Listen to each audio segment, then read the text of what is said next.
On this season of Destination Earth, we explore Morocco, from the tanneries in Fez to the dunes outside of Marrakech. We're not your typical travel agents. We design and lead group adventures like this, so you don't just dream it, you live it. Where are we off to today? Let's find out. Well, good morning to you all, and thank you once again for joining us on another Moroccan adventure. So today we're going to be going outside of the city of Marrakech, and we're going to be heading to the Sahara Desert. So we're doing something that we don't typically do, and that is an organized tour. But realistically, this is the best and probably the only way to be able to experience it. So we're heading east of the city to the Atlas Mountains, past the Atlas Mountains. We're going to be spending the day exploring some ancient cities, and we're going to be spending the night, and then the next day we're going to be taking a camel ride through the desert, and we're going to be spending the night at a desert camp. So we're really looking forward to it. Myself personally, I've never been on a camel before. Definitely did some horse riding, so we're going to see how this compares. Either way, it's going to be a really, really good venture. We bought some new turban wraps for our head because the wind and the sand is going to be really quite bad. So that's going to help protect us. And we've been wearing shorts the entire time, but we think we're going to opt for some jeans tomorrow. I don't know if you've ever ridden a horse, but it can definitely get a little chafy. So we're going to play it safe. But we're waiting here this morning for our shuttle to arrive, and then the adventure will begin. With this, we hopped into our 12-passenger van and began our journey. The van was comfortable. Both Akane and I were able to sit near the back, next to a large window. In fact, all the seats in the van offered some epic views. Driving out of town, I was excited to see the scenery that was going to change and unfold. Prior to this van ride, we had explored several other parts of the country, including both Fez and Rabat to the north. Both these locations looked different from each other, and the thought of getting deeper into the desert was exciting for me. Growing up in eastern Canada, access to a desert of any sort is unheard of. I did have some recent experience though, as the year before, Akane and I explored Arizona in the United States, a place known for the vast open landscapes. With that in mind, Morocco didn't look anything like Arizona. The sand was different. The rocks were different. There was a hint of familiarity, not so much that it took the excitement away of exploring this place. As you make your way away from Marrakech towards the Sahara, you'll come across a major obstacle, the Atlas Mountains. This route spans roughly 500 kilometers or 310 miles. The Atlas Mountains form a dramatic, natural route covering 1,600-mile stretch where you ascend into the high Atlas Mountains. As needed, and probably expected, our tour stopped off at a few rest stops along this route. These locations allowed you to use the washroom, grab any food or drinks that you wanted for the road, and in this particular case, offered some stunning views in the process. These small Berber villages offered us a glimpse into a completely different life.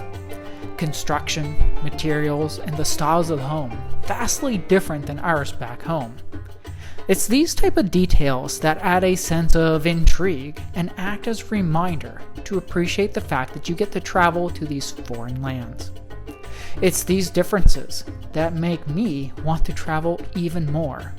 Okay, so we're about 2 hours into the trip so far. We're on the top, or heading into the Atlas Mountains, I should say. We're still working our way through. Wind's picked up a little bit, so hopefully you can hear me okay. So we're in a little tour bus van. There's, probably 15 people, maybe 10 people in the van with us. That's a question. Oh, okay. 1, 2, 3, 4, 5, 6, 7, 8, 9, 10, 11, 12, I think. Okay, so I was pretty close. And it's been really good so far. Seats are relatively comfortable. The mountain views are spectacular. You know, we're here for 20 minutes, and then we head in. I can see the mountains behind me are just getting more and more stunning, so I'm really looking forward to seeing as we move through. We're going to be stopping at a few other towns along the way, each town's going to get higher and higher into the mountains. And he said not the next one, but the one after is like 4,000 meters up in the air, which is really high. So just to give you some perspective, the only one that I know off the top of my head is in Newfoundland when we hiked Gros Morne Mountain. That was 800 meters. So this is significantly higher than that. So, really, really spectacular, and something that we're definitely not going to get at home, at least not on the east coast of Canada.